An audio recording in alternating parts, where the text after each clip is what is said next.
Welcome. Today we are talking about impact of climate change on malaria. Climate change is a change in pattern of Earth's or region's climate system. Malaria is a life-threatening disease which will cause a lot of symptoms, like fevers and headaches. It's typically transmitted through the bite of an infected Anopheles mosquito. The climate change has an important connection with the number of the mosquito. Steph, an expert studying on the area of climate change and the spread of disease, will talk about how the climate influences mosquitoes. Now let's move on with Steph. Thank you. Currently, mosquitoes live in mainly humid tropical regions such as Africa. Places such as Antarctica do not have mosquito problems because the climate is too cold for the mosquitoes to survive. Climate change is such a concern because over the past century alone, the surface temperature of the Earth has risen by about 1 degree Celsius. While this may not seem like a lot, the consequences can be drastic. For example, global warming may spread malaria. Malaria causes debilitating symptoms and even death. So Steph, what's the main cause of the climate change? Climate change is caused largely by the greenhouse effect.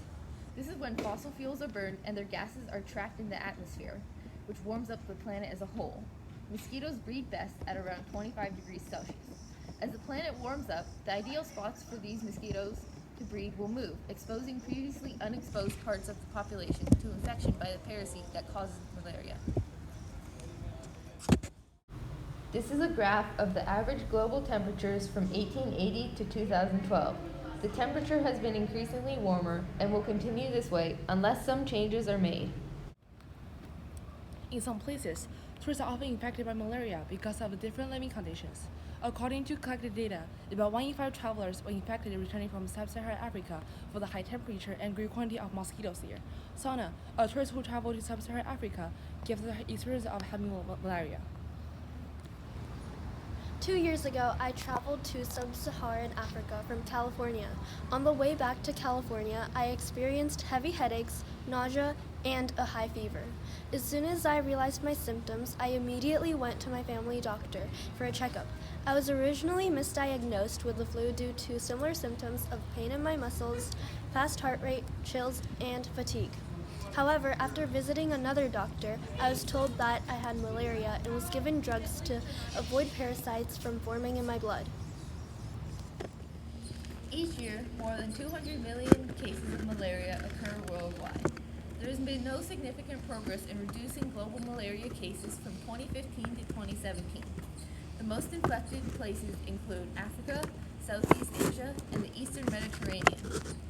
Of the more than 200 million cases, more than 400,000 deaths occurred, and of those deaths, 61% were children less than 5 years old.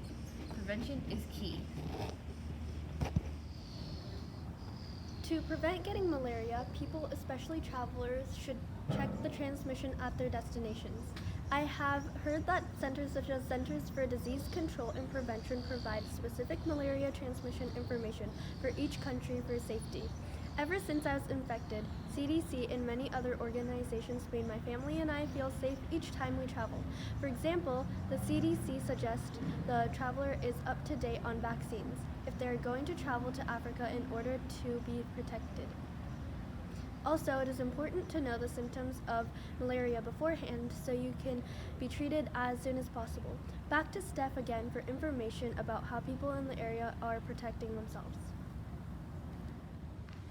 Bed nets coated with long-lasting insecticides that kill mosquitoes have significantly reduced global malaria cases over the past 20 years. It is estimated that such bed nets are responsible for 68% of all malaria cases prevented since 2000.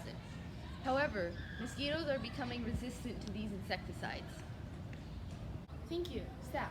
So what else are scientists working on other than nets? There are a few interesting things that scientists are working on. First, Stanford scientists are using computer modeling to predict where malaria will spread. It is better to prevent than to react. Second, scientists are developing alternatives to commonly used insecticides. For example, researchers have genetically modified a fungi with a spider toxin to kill the infected mosquitoes. In another study, Harvard researchers used an anti-malarial drug to kill the parasite that causes malaria, rendering the mosquito harmless. Scientists are working on using the anti-malarial drug given to travelers instead of insecticides to coat the bed nets. Steph, The net lice plus mosquitoes have been building a resistance to the pesticide, so scientists must look for other ways to protect against the mosquitoes. If the world's climate keeps increasing at this rate, well-developed and non-exposed countries such as the United States may be at risk and not be able to handle an epidemic. With the human pollution and natural disasters, the global warming is getting more serious. The Earth is warming up because of the burning of the fossil fuels and the gases being trapped in the atmosphere. We should all work on finding more environmentally friendly alternatives. For more information about prevention, go to CDC and remember to check the symptoms. Thank you for watching.